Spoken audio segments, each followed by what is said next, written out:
ஜனநாயகம் பாடல் பார்த்தீங்கன்னா முதல் சிங்கிள் விட்டுருக்காங்க. அந்த பாடல் எப்படி இருக்கு கேட்கும்போது? இப்போ நான் 1 மணி நேரத்துக்கு முன்னாடி தான் கேட்டேன். திரும்ப திரும்ப கேட்குற மாதிரி நமக்கு தோணுது. கண்டிப்பா வந்து இந்த பாட்டு பெரிய லெவலில் வெற்றி ஆகும்னு நினைக்கிறேன். அரசியல் கருத்துக்கள்லாம் நிறைய அந்த பாட்டுல இருக்கு. அனிருத்தோட மியூசிக்கும் நல்லா இருக்கு. எனக்கு தெரிஞ்ச அனிருத் வந்து இப்ப கூலி படத்துல பாட்டுலாமே நல்ல படம் நல்லா இல்லைனாலும் அவரோட பேக்ரவுண்ட் மியூசிக்கும் பாட்டும் நல்லா இருந்தது. இந்த படமும் நல்லா இருக்கு. ஏன்னா வினோத் எடுக்கிறாரு. படமும் நல்லா இருக்கும், பாட்டும் நல்லா இருக்கும். அரசியல் கருத்துக்கள் அறிவுன்ற ஒரு பாட்டு எழுதியிருக்காரு. அறிவு எப்பயுமே கொஞ்சம் அறிவுபூர்வமாக தான் பாட்டெல்லாம் எழுதுவாரு. இந்த படத்துலையுமே கண்டிப்பா அவரோட பாடல் வரிகள் எல்லாமே கொடி பறக்குது, அப்புறம் பெரிய நிலம், இதுக்கான காடு தான் தாய்மடி, எல்லாமே அரசியல் கருத்துக்கள் நிறைய சொல்லியிருக்காரு. கண்டிப்பா வந்து இந்த பாட்டும் பெரிய அளவில் வெற்றியாகும்.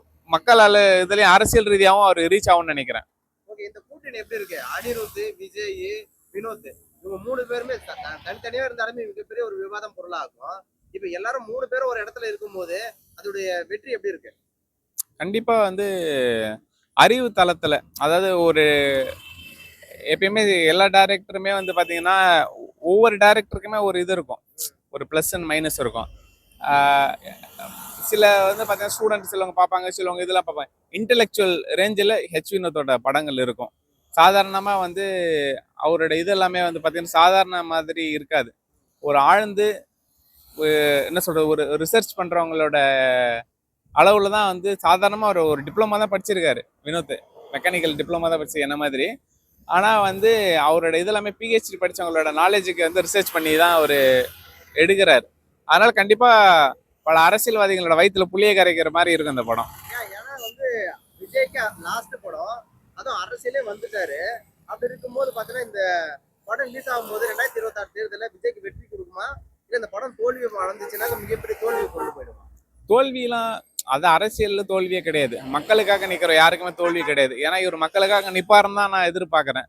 ஏன்னா வந்து பல பேர் மேலே மக்கள் நம்பிக்கை வச்சு ஏமாந்துட்டாங்க. இப்போ வந்து என்ன சொல்றது, இப்போ ஸ்டாலினோ இவங்க எல்லாருமே வந்து மக்கள் மேலே ஒரு இதாக இருக்கிற மாதிரி எனக்கு தெரியல. சுயநலமாக தான் இருக்கிற மாதிரி இருக்கு. இவர் சம்பாதிக்கணும்னு அவசியமே கிடையாது. பணத்துக்காக இவர் வரல. அப்ப கண்டிப்பா மக்களுக்கு நல்லது செய்வார்னு நான் எதிர்பார்க்கிறேன். இந்த பாடல் வரிகள்ல ஏதாவது அரசியல் ரீதியாக ஏதாவது ஒரு வரிகள் நிறைய இருக்கா? பாதி இருக்கு. பாதி முக்கால்வாசியே அரசியல் தான். பாடலே அரசியல் தான். மக்களுக்காக தான், விழிப்புணர்வு பாடலா தான் இது இருக்கு. இல்ல ஃபர்ஸ்ட் சிங்கிள்லயே பாத்தீங்கன்னா அரசியல் பாடல் விட்டாங்க. சோ அடுத்த பாடல் விடும்போது பாத்தீங்கன்னா அரசியல் பாடல் விடும்போது மிகப்பெரிய சர்ச்சை உருவாக்கும். எனக்கு தெரிஞ்சு பொதுவா வந்து என்ன சொல்றதுன்னா, ஒரு படத்துல ஒரு லவ் சாங் இருக்கும், ஒரு ஓப்பனிங் சாங் இருக்கும், இந்த மாதிரிலாம் இருக்கும். இந்த படத்துல இதுதான் ஒரு லவ் சாங் வேணா இருக்கலாம், மீதி எல்லாமே அரசியலா தான் இருக்கும். இவங்க எல்லாமே வந்துட்டு தான் போவாங்க. பூஜா ஹெட்ஜே எல்லாம் இருக்காங்களே ஹீரோயின்லாம், அவங்க சும்மா வர மாதிரி தான் இருக்கும் தவிர முழுக்க இந்த படம் அரசியல் படமா தான் இருக்கும் நான் எதிர்பார்க்கிறேன். ஒருவேளை லவ் சீன்லாம் இருக்குன்னு நினைக்கிறீங்களா? ஏன்னா அரசியல் படம் போது அந்த இடத்துல லவ் போட்டா கான்செப்ட் சர்க்காரே வந்து பாத்தீங்கன்னா 49O சொல்லிட்டு அந்த சட்டத்தை பற்றி தான் சர்க்கார்லயே வரும். அதுலயே வந்து கீர்த்தி சுரேஷ்லாம் சும்மா அவர் கார்ல உட்காந்து கூட சும்மா வர மாதிரி தான் இருக்குமே தவிர அவங்களுக்கு பெரிய லெவலில் வேலை இருக்காது.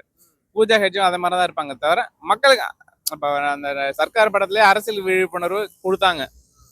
அந்த நிறைய இப்போ சாதாரணமாக ஒரு படம் டெக்னிக்கலாக பேசுது இல்லை, அது மாதிரி இந்த படமுமே பெரிய லெவலில் என்ன வினோத் மேல நான் ரொம்ப நம்பிக்கை வச்சிருக்கேன். ஓகே, நன்றி.